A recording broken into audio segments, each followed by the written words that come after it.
원래 이분들이 찬양을 기가 막히게 합니다. 그래서 한국을 준비하라고 그랬는데 오늘은 내가 설교를 좀 더 하고 싶어가지고 그 다음에 우리 찬양을 하도록 그렇게 기회를 드리겠습니다.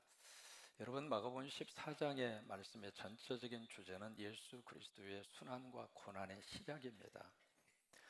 이제 그것을 시작으로 해서 마가 15장으로 가시면 예수님이 십자가에 달려 돌아가시게 되고 16장으로 가면 예수님의 부활의 사건이 기록이 됩니다. 근데 예수님의 이 순환의 역사가 시작이 되면서 두 가지의 큰 하나의 사건이 일어나게 되는데 그게 마가 14장에 기록이 되어져 있죠. 첫 번째 사건은 최후의 만찬이라고 하는 사건입니다. 영어로 말하면 The Last Supper라고 하는 말을 씁니다. 이 최후의 만찬은 바로 구약에서 오랫동안 유지하고 내려왔던 유월절을 지키는 의미를 가지고 있죠. 그럼 왜 유월절에 최후의 만찬을 주님이 지키셨을까? 그 이유는 유월절에 등장하는 어린 양으로 이 세상에 오신 분이 예수 그리스도입니다. 그리고 유월절을 통해서 하나님이 어떤 은혜를 약속하셨는가? 바로 유월, 말 그대로 패스오버. 그래서 어린 양으로 오신 예수 그리스도를 통해서 우리 삶 속에 어둠의 영이 지나가고 죽음의 영이 지나가고 좌절의 영이 지나가고 죄의 영이 지나가고, 그게 바로 그런 복을 주시기 위해서 어린 양으로 오신 분이 예수 그리스도예요. 그런 의미를 가지고 최후의 만찬, 바로 유월절을 예수님이 지키시게 된 거죠. 바로 이 유월절이 지켜지는 바로 그 자리에서 예수님이 충격적인 선언을 하세요. 뭐냐면 같이 식사를 나눠준 우리 중에 한 사람이 나를 배신할 것이다. 예수님의 선택을 받고 예수님의 제자가 되고 예수님과 같이 3년 동안 하늘의 진리를 배우고 같이 동고동락했던 그 중에 한 사람이 예수 그리스도를 배신하리라, 그 말이에요. 여러분, 예수는 믿으시고 하나님의 보내신 성전과 주님을 향한 믿음의 영성을 끝까지, 여러분, 그것이 은혜이고 그것이 축복이에요. 그 충격적인 말씀을 바로 유월절 마지막 라스트 서퍼, 최후의 만찬 자리에서 주님이 그 말씀을 하시죠. 그러고 나서 이 최후의 만찬에서 뭘 제정을 하셨느냐면 바로 성만찬이라고 하는 성내전, 거룩한 예전을 예수님이 제정을 하십니다. 떡을 주시면서 이것은 내 몸이다, 잔을 주시면서 이것은 너희를 위해 흘리는 바 내 언약의 피라, 그러면서 그것을 우리에게 제정을 해주셨죠. 여러분, 예배라고 하는 것은 하나님이 준비하신 거룩한 식탁에 모여서 하나님이 준비해 주신 메뉴를 먹는 시간이 예배입니다. 그러면 하나님이 무엇을 우리에게 예비하시고 준비해 주셨는가? 예수 그리스도입니다. 그래서 예배 시간은 예수님 먹는 시간이 예배 시간입니다. 한번 해보실까요? 예배 시간은 예수를 먹는 시간이다. 그러니까 교회 와서 다른 것 기대하시면 안 됩니다. 예배를 통해서, 설교를 통해서, 찬양을 통해서, 기도를 통해서 뭘 먹어요? 예수 먹는 거예요. 여러분, 예수를 먹으면 그 예수님 때문에 하나님이 우리를 살려주셔요. 그 예수님 때문에 인생의 의미를 찾을 수 있어요. 예수를 먹으면 예수 때문에 내일의 희망을 가지고 살아갈 수 있어요. 그래서 우리는 예배 시간을 통해서 무엇을 먹는가? 예수를 먹는 거예요. 바로 성만찬의 그런 의미를 가지고 있는 거예요. 그러면서 두 번째로 최후의 만찬이 끝나고 나서 예수님이 뭘 하셨는가? 바로 최후의 기도를 드리십니다. 최후의 만찬이 바로 마가의 다락방에서 이루어졌다면 최후의 기도는 겟세마네라고 하는 바로 그 동산에서 예수님이 마지막 십자가를 앞에 놓고 하나님 앞에 간절히 기도합니다. 어느 정도 간절히 기도했는가? 누가 22장에 보시면 땀방울이 핏방울처럼, 사람이 말이죠, 온 에너지를 거기다가 쏟아 부으면은요, 사람의 그 땀샘 속에 혈액이 들어가요. 그래서 말 그대로 땀이 떨어지는 것이 아니라 피가 떨어져요. 그런 간절한 기도를 예수님이 십자가를 앞에 놓고 최후의 기도를 어디에서 드렸는가? 바로 겟세마네 동산에서 드리게 되는데, 그 기도를 하시면서 주님이 이 잔이 내게서 지나가게 하옵소서, 그러나 나의 원대로 마옵시고 아버지의 원대로 하옵소서. 그 기도를 들으신 장소가 바로 겟세마네 최후의 기도입니다. 그런데 이 최후의 만찬과 이 최후의 기도, 이 사이에서 있었던 일이 오늘 성경 말씀의 내용입니다. 지금 제자들과 함께 마지막 만찬을 끝나고 나서 최후의 기도를 들으시는 겟세마네 동산으로 지금 이동하고 있는 거예요. 이동하는 그 가운데에서 예수님이 제자들에게 오늘 말씀을 그들에게 합니다. 27절에 보시면 예수님이 그렇게 말씀을 하세요. 뭐라고 말씀을 하시냐면 너희 모두가 다 나를 버리리라. 여러분, 한두 사람이 버리는 것이 아니라 거기에 12명의 모든 제자, 거기에 all이라고 하는 단어에 액센트를 두고 있습니다. 베드로도 나를 버리게 될 것이고, 야고보도 나를 버리게 될 것이고, 바돌로메 너도 나를 버리게 될 것이고, 도마 너도 나를 버리게 될 것이고, 여기 모든 이 제자들이 나를 버리리라. 그리고 그 말씀을 하시면서 그 다음에 우리말 번역에는 그게 안 나타나 있습니다만은 영어번에 보시면 for, 왜냐하면 it is written, 이렇게 기록이 되어졌기 때문이다. 그러면서 그들에게 근거적으로 제시한 말씀이 스가랴서 13장 7절의 말씀이에요. 내가 목자를 치리니 그 양떼들이 다 흩어지리라. 그러니까 오늘 27절의 말씀은 바로 여기서 하나님이 말씀하신 대로 그대로 이루어질 것이다. 하나님이 선포하신 대로 그대로 이루어지게 될 것이다. 성경에 기록된 대로 이루어지게 될 것이다. 그 메시지를 예수님이 지금 제자들에게 하시고 있는 거예요. 여러분, 이 말씀의 주제 바로 무엇대로 이루어지느냐면 말씀대로 된다 이거예요. 말씀대로 된다 그거예요. 다른 것대로 이루어지는 것이 아니라 우리 생각대로 이루어지는 것이 아니라 바로 말씀대로 이루어질 것이다. 바로 그거예요. 그래서 그 제자들에게 너희들은 부정할지 모르지만 성경에 기록된 대로 너희들이 나를 다 버리고 그리고 배반하게 될 것이다. 여러분, 성경을 꽉 붙들고 있는 성경의 두 가지의 큰 하나의 기둥이 있습니다. 성경은 어떤 기둥을 가지고 있는가? 첫째로 약속이라고 하는 기둥을 가지고 있습니다. 영어로 말하면 promise라고 하는 약속입니다. 성경 여러분 창세기부터 요한계시록까지 철저하게 하나님의 약속이 성경 속에 꽉 차 있어요. 약 한 3만 5천 가지 하나님의 약속이 성경 속에 기록이 되어져 있습니다. 그래서 하나님께서 말씀하시되 그게 약속이라고 하는 뜻이에요. 그 약속이 3만 5천 가지가 쭉 성경에 기록이 되어져 있는데 이 약속이 약속으로 끝나지 않고 그 다음에 뭐 어떻게 됐느냐, 이 약속이 바로 성취가 됩니다. 영어로 말하면 fulfillment라고 하는 단어를 씁니다. 그래서 성경은요 PF 파일이에요. 하나님이 약속하신 말씀이 이 땅에서 성취가 되고 하나님이 약속하신 대로 그 말씀이 이렇게 이루어지고 말씀하신 대로 이렇게 이루어지고 예언하신 대로 이렇게 이루어지고, 그래서 구약과 신약의 전체적인 이 성경의 틀은 바로 두 가지의 틀을 가지고 있는 거예요. 근데 그 약속하신 것 가운데 지금 마지막 우리에게 지금 성취를 기다리고 있는 것이 너희가 본 그대로 다시 오리라. 재림의 약속입니다.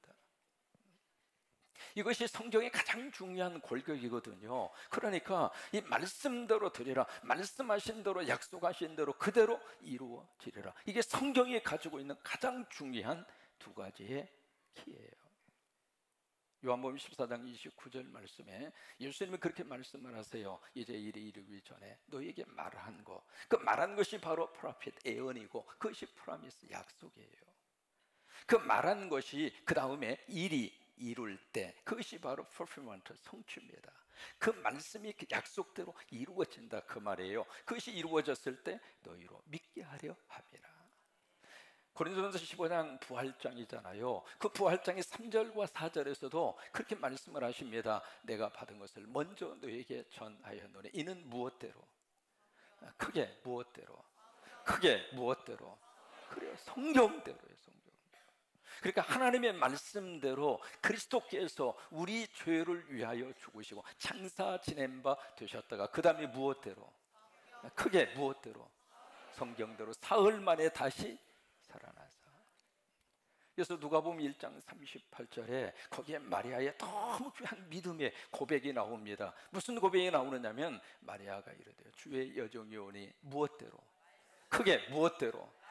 말씀대로. 누구에게 이루어져요? 내게. May your word will be fulfilled to me. 내게. 그러니까 하나님의 말씀이 나에게 이루어졌을 때 거기에서 하나님의 복을 받는 거예요.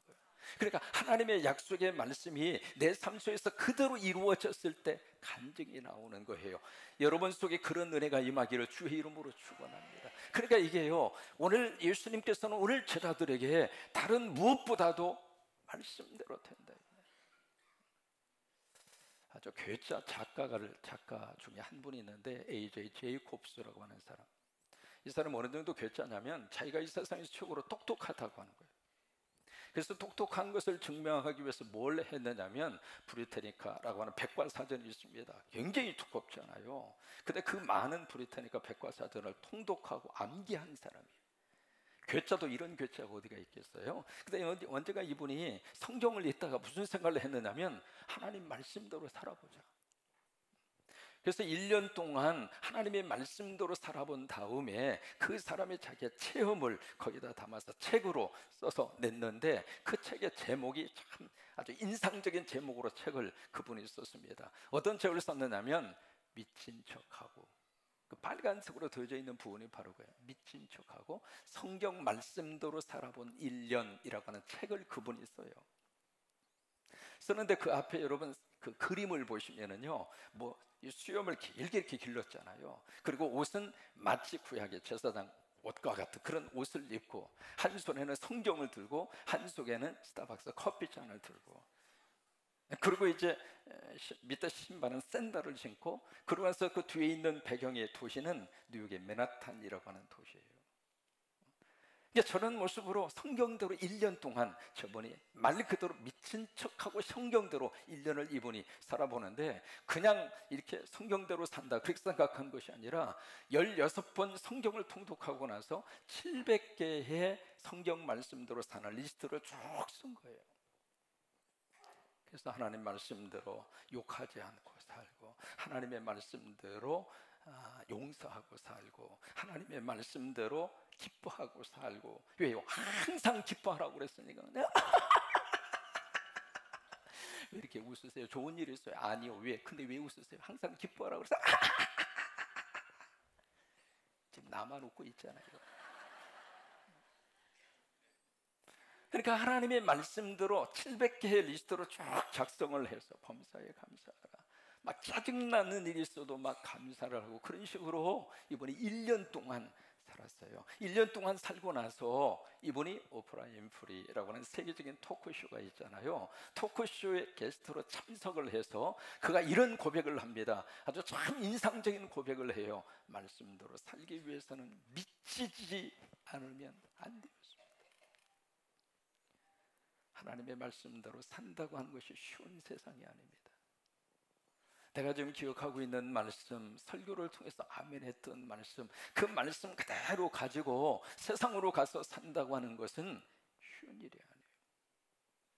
그래서 제이콥스 이분이 처음에 자기는 성경 말씀대로 1년간 살아보겠다 그렇게 선포를 했을 때 주변의 사람들의 반응이 당신 또라이 아니야, 그 반응.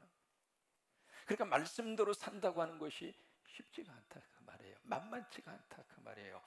여러분, 말씀대로 산다고 하니 여기서 은혜 받고 바로 주차장에 가서 열받, 그게 세상입니다. 그러니까 말씀대로 살기 위해서는 미치지 않으면 안 되었습니다. 그런데 미친 척하고 말씀대로 손해보고 말씀대로 참고 말씀대로 이해하고 말씀대로 사랑하고 살았더니 나에게 너무 큰 복을 하나님이 주셨습니다. 여러분, 한번 미친 척하고 말씀대로 한번 살아보세요. 하나님이 우리 인생을 확 열어주시고, 하나님이 우리 삶 속에 하나님의 은혜를 쏟아부어 주시고, 하나님의 기적을 체험하시게 될 것이고. 우리가 말씀을 알고 있지만 말씀대로 잘 안 살잖아요. 그러니까 오늘 본문을 통해서 예수님이 가장 먼저 주시는 말씀은 말씀대로 된다 그 말이에요. 너희가 부정할지 모르지만 말씀대로, 말씀이 기록이 되어져 있는 대로 너희들은 다 나를 버리게 될 것이다. 그 다음에 두 번째로 오늘 말씀을 통해서 예수님이 무슨 말씀을 주시는가, 바로 말씀대로 바로 구원의 역사를 일구시겠다 그 말씀을 하시는 거예요. 오늘 28절에 보시면 예수님이 그 이야기를 하세요. 그러나 너희들이 다 나를 버리고 흩어지게 될 터지만, 왜? 성경이 기록된 대로 그 일이 일어날 수밖에 없으니까. 그러나 내가 다시 살아난 다음에 내가 너희보다도 먼저 갈릴리로 가리라. 왜 그 말씀을 예수님이 지금 하시고 있을까? 여러분, 양은요, 목자가 앞서서 가야 양은 따라와요. 그래서 목자 되신 예수님이 먼저 갈릴리로 가신 거예요. 왜 갈릴리로 가셨을까? 지금 제자들, 양들이 다 흩어졌잖아요. 흩어졌는데 그들의 마음속에 지금 뭐가 있는가? 상처가 있어요. 예수님을 배반한 상처, 예수님을 모른다고 한 그것에 대한 트라우마, 그게 그 제자들의 가슴 속에 너무 깊게 베어져 있는 거예요. 그래서 그 양들, 이미 다 흩어져 버린 그 양들을 예수님이 갈릴리로 다 모으셔서 그들을 다시 회복시키려고, 그들을 다시 살리시려고. 여러분, 예배는 바로 그런 은혜가 있습니다. 예배는요, 하나님의 성전 앞에 나와서 기도하는 순간, 예배하는 순간 하나님이 우리를 곱게 안으셨어요. 지난 명절 지내면서 얼마나 속상했는지. 우리가 엄마의 형제들 만났지만, 기쁜 일도 있었지만 괜히 마음속에 왠지 모르는 상처가 있고 아픔이 있고 고통이 있고, 그런 삶을 살다가 하나님의 성전에 나와서 예배하면서 예수님이 우리를 다시 품으시면서, 너 나 때문에 다시 한번 살아라, 나 때문에 다시 한번 위로함을 받으라, 나 때문에 다시 한번 새로운 삶의 내일을 희망해라. 이게요, 예배는 바로 예수 그리스도의 살림의 역사가 있는 현장이 예배예요. 그래서 갈릴리에서 인상적인 장면이 바로 베드로를 만나는 장면이잖아요. 그래서 베드로를 만나서 예수님이 3번 질문을 던지잖아요. 네가 나를 사랑하느냐? 예, 내가 주님을 사랑합니다. 3번 질문을 던집니다. 왜 그랬을까요? 베드로의 마음속에 3번이라고 하는 트라우마가 있어요. 예수님을 3번 부인했거든. 그것을 하나하나 그 아픔과 고통을 예수님이 상처를 싸매 주시는 거예요. 그래서 다시 한번 베드로를 세우셔서 하나님의 일꾼으로, 하나님의 사명자로, 하나님의 거룩한 역사를 일구는 살림꾼으로 주님이 다시 한번 그를 세우셨어요. 그래요, 말씀대로 주님은 우리를 구원하시고 우리를 살리셔요.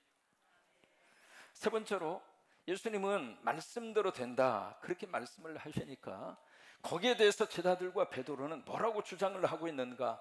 말씀대로가 아니라 바로 나대로 될 것입니다, 그렇게 좀 주장을 하고 있어요. 29절을 보시면 그것을 우리가 읽을 수가 있습니다. 29절에 뭐라고 지금 말을 하고 있는가? 베드로가 여짜오되, 29절 보세요. 다 어떻게 할지라도, 버릴지라도. 27절에서 예수님이 다 나를 버리리라. 왜? 말씀에 기록이 되어져 있기 때문이다. 그렇게 예수님 말씀을 하시니까 29절에 베드로가 다 버릴지라도, 그 다음에 누구는? 나는 그리하지 아니하겠나이다.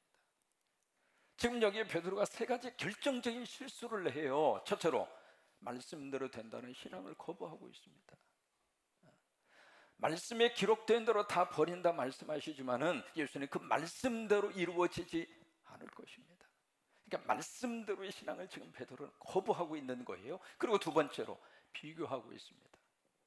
여기 29절을 보시면 다 버릴지라도, 그러니까 지금 다른 사람과 비교를 하고 있는 거예요. 지금 요한은 버릴지라도, 나는 어떤 일이 있어도 버리지 않을 것입니다. 아니, 버리도록 내가 허용하지 않을 것입니다. 그러니까 지금 남과 비교하고 있는 거예요. 그리고 3번째로, 지금 베드로의 마음속에 뭐가 지금 가득히 지금 차 있느냐면 자신감으로 충만해 있습니다. 자신감으로. 다른 사람은 다 그렇게 한다 할지라도 나는, 그래서 나라고 하는 말을 강조하고 있는 거예요. 나는 어떤 일이 있어도 예수님 버리지 않을 것입니다. 아니, 버리도록 내 스스로 나 자신이 허락하지 않을 것입니다. 그러니까 지금 베드로 속에 그런 자신감이 꽉 차 있는 거예요. 여러분, 자신감은 자기를 신뢰하는 마음이에요. 그래서 영어로 self-confidence라고 하는 말을 씁니다. confidence라고 하는 것은 확신이라고 하는 뜻이에요. 근데 뭘 확신하는가? self, 자기 자신을 확신하는 거예요. 그래서 지금 베드로 속에 그런 자신감이 꽉 차 있는 거예요. 근데 그런 베드로에게 예수님이 30절에 뭐라고 지금 말씀을 하시는가? 30절에 보시면 예수께서 이르시되, 내가 진실로 내게 이르노니 영어로 보시면 그렇게 되어 있어요. True, I will. 내가 진심으로 I tell you. 내가 너에게 말한다. 헬라 원문에 보시면 아멘 레고라고 하는 말씀으로 그렇게 되어져 있습니다. 지금 베드로가 자기는 어떤 일이 있어도 그렇지 않을 것입니다. 그렇게 주장을 하고 자신감 있게 말을 하니까 예수님이 잘 들어 베드로, 이거 하나님의 말씀이야. 이건 하나님의 말씀이야. 그래서 말씀대로 된다고 하는 것을 강조하면서 30절에 그렇게 말씀하세요. 내가 진실로 내게 이르노니 오늘 이 밤, 오늘 today, 영어로 그렇게 되어 있습니다. today, 오늘, yes, tonight, 오늘 저녁. 내일도 아니고 모레도 아니고 네가 지금 큰 소리를 치면서 자신감 있게 말하고 있는 바로 오늘, today, 오늘 이 밤. 닭이 2번 울기 전에, 닭은 보통 자정에서 오후 새벽 3시 그 사이에서 닭이 울잖아요. 그 닭이 울기 전에 네가 3번 나를 어떻게 하리라? 부인하리라. You will deny me. 네가 나를 부정할 수밖에 없을 것이다. 여러분이 예수님의 말씀을 마음에 묵상하면서 그런 생각이 들어요. 왜 예수님은 베드로가 3번 부인할 수밖에 없을 거라고 말씀을 하실까? 아니, 또 왜 예수님은 베드로가 3번 부인할 수밖에 없도록 예수님이 가만히 보고만 계시는 건가? 그런 생각이 드는 거예요. 거기에는 이유가 있습니다. 3번 부인해야 받을 수 있는 은혜가 있기 때문에. 지금 베드로는 자신감에 꽉 차 있잖아요. 어떤 일이 있어도 난 할 수 있다 그 말이에요. 그래서 자기를 굳건하게 의지하면서 믿으면서 자신감으로 꽉 차 있는 이 베드로, 여러분, 이 자신감이 나중에 어떤 모습으로 발전되는가? 이게 자만으로 흘러가요. 자만심으로 흘러갈 수밖에 없는 거예요. 그런 베드로에게 너 지금 큰 소리 치고 있니? 너 오늘 이 밤에 네가 나를 3번 나를 부인할 것이다. 여러분, 돼지라고 하는 이 짐승은요 지굴성 동물입니다. 그래서 돼지는 처음부터 창조 시부터 목이 굵어요.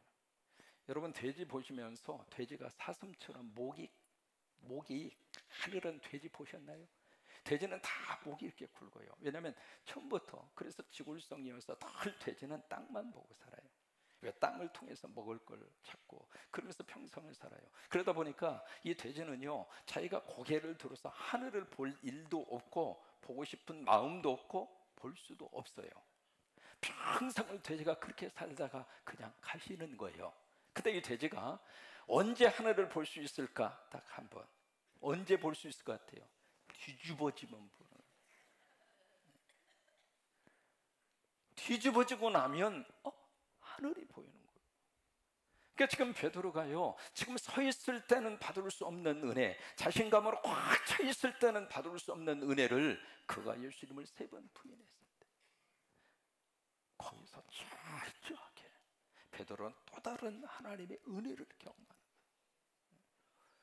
그러니까 예수님이 30절에서 이렇게 말씀을 하시니까 31절에 베드로가 뭐라고 지금 또 한 번 이야기를 하는가? 31절을 보시면 베드로가 힘있게 말하되, 여러분 앞부분에서 예수님께서 말씀하시되 이것은 하나님의 말씀이야. 말씀대로 될 것이야. 그렇게 계속 예수님이 말씀을 하시니까 31절에서 베드로가 그 예수님의 말씀은 귀에 들어오지 않고 자신의 말을 더 힘있게 하는. 지금 베드로는요 완전히 자신감으로 꽉 차 있습니다. 여러분, 살다 보면 자신감 꼭 필요합니다. 그래서 윌리 아모스라고 하는 미국의 작가가 있어요. 그 작가가 재미있는 말을 했습니다. 사람이 성공하려면 그 성공은 어디에 있는가? 캔에 담겨 있다. 근데 그 캔은 어떤 캔인가? I can이다 그랬어요. 참 재미있는 말이죠. I can. 그러니까 나는 할 수 있다라고 하는 이 자신감 속에 인생의 성공이 들어있다. 그렇게 그 사람은 그렇게 표현을 한 거예요. 지금 세계적인 부자가 바로 누구예요? 빌 게이츠입니다. 근데 빌 게이츠에게 기자가 물었어요. 당신이 성공할 수 있는 인생의 비결이 뭐예요? 그렇게 물으니까 빌 게이츠가 2가지를 이야기합니다. 저는 매일 시작을 하면서 스스로에게 2마디의 말을 합니다. 첫째로 오늘 좋은 일이 나에게 일어날 것입니다. 스스로 이렇게 이야기해 매일마다. 그리고 두 번째는 나는 뭐든지 할 수 있습니다. 그 두 가지 것이 오늘 나를 만들었습니다. 그러니까 살면서 말이죠, 이 자신감, 누구에게나 이 자신감은 꼭 필요한 거예요. 그런데 이 자신감이 성경이 말씀하시는 자신감과는 다릅니다. 빌립보서 4장 13절을 보시면 내게 능력 주신 자로서 내가 모든 것을 할 수 있어요, 없어요? 할 수 있어요. I can do everything. 내 모든 걸 할 수 있어요. 그러나 그것으로 끝나지 않습니다. Through him who gives me strength to me. 나에게 능력 주시는 분, 그분 안에서. 그러니까 말씀 안에서 할 수 있는 거예요. 그게 차이가 있는 거예요. 차이가 있는 거예요. 그러니까 베드로가 아주 자신감에 충만해서 31절에서 그렇게 크게 힘있게 이야기합니다. 내가 주와 함께 죽을지언정 주를 부인하지 않겠나이다. 여기서도 지금 베드로가 강하게 이야기하고 있는 것은 나예요. 나는 안 하겠습니다. 다른 친구들 다 그렇게 한다 하더라도 적어도 나만은 절대로 그런 일이 일어나지 않도록 나는 그렇게 하지 않겠습니다. 그렇게 이야기를 하잖아요. 그리고 나서 다른 제자들도 똑같이 그렇게 이야기를 합니다. 여러분, 자신감의 중심에는 누가 있는가? 나가 있습니다. 나라고 하는 게 있어요. 그런데 보세요, 그 자신감을 가지고 그렇게 큰 소리를 쳤던 베드로, 결과가 어떻게 됐을까? 바로 그 밤에 예수님을 3번 부인합니다. 그게 사람이에요. 제가 30대 초에 이민 목회를 덜커덩 받았어요. 받아서 무슨 취임식에 있는 것도 아니고, 왜요? 독립교회니까 그냥 전에 목회하던 분이 차목사 모시고 신앙생활에, 그리고 끝난 거예요. 그래서 이제 얼떨결에 목회 현장을 받아서 30대 초에 목회를 시작을 하는데, 담임 목사가 되고 나서 2주 후에 한 집사님 4분이 제가 살고 있는 사택으로 찾아오셨어요. 어디에 살고 있었느냐면 차고를 개조해서 화장실도 없고 부엌도 없는 바로 거기에서 집사람하고 그 다음에 첫 아이가 태어나서 얼마 안 됐던 시절이거든요. 거기서 살고 있는데 이분이 찾아오신 거예요. 머리가 하얀 분입니다. 찾아와서 이제 무슨 얘기 하다가 갑자기 제 앞에서 무릎을 탁 꿇는 거예요. 머리가 하얀 분이 무릎을 꿇으니까 나도 엉겹기를 무릎을 꿇고, 주사님 웬일이야 30대 초에 담임 목사 됐으니까 이 상황이 무슨 상황인지 이해가 잘 안 되잖아요. 그래서 이제 같이 그러고 무릎을 꿇고 있는데 이분이 아주 진지한 표정으로 그렇게 이야기해요. 목사님, 우리 교회 담임 목사님 되신 것을 축하합니다. 근데 나는 여러 가지 많은 이유와 사연이 있어서 이 교회를 절대로 떠날 수가 없고, 또 하나 충격적인 말을 했어요. 나는 이 교회에 뼈를 묻을 사람이라고. 세상에 그 말을 듣는 순간 마음속에, 야, 바울의 곁에 브리스길라와 아굴라 부부가 있었는데 내 목회 현장에도 이런 좋은 부부를 하나님이 보내주셨구나. 세상에 얼마나 흥분이 되고 감사한지. 지금 제 얼굴이 흥분돼 있잖아요. 그래서 이제 목회를 시작을 했어요. 근데 그 말씀을 하시고 3개월도 되지 않아서 제 목회 현장에서 처음으로 떠난 부부가 있었는데, 그 부부가 바로 그분들이에요. 뼈를 묻겠다고 하는 자신감은 충만했지만 뼈를 묻을 만한 능력은 그들에게 없었어요. 그 다음부터 뼈를 묻겠다는 사람이 있으면 내가 안 믿어요. 여러분, 우리는 자신감으로 사는 사람이 아니라 하나님을 믿는 믿음으로 살아요. 그러니까 하나님을 믿는 믿음이 바로 무엇으로 나타나는가? 말씀대로. 그래요, 말씀대로 될 거예요. 베드로도 연약해서 넘어졌고 3번이나 부인할 수밖에 없었고, 그런데 그 베드로를 주님이 다시 품으시고 다시 감싸 안으셔서 하나님의 말씀대로 베드로를 살리셔서 하나님이 쓰신 것처럼, 지금 이 순간도 내 스스로가 가지고 있는 능력과 내 힘과 자신감으로 사는 것이 아니라 하나님의 말씀으로. 그래요, 말씀대로 살아 말씀의 은혜와 복을 받는 여러분이 되시기를 주의 이름으로 축원합니다.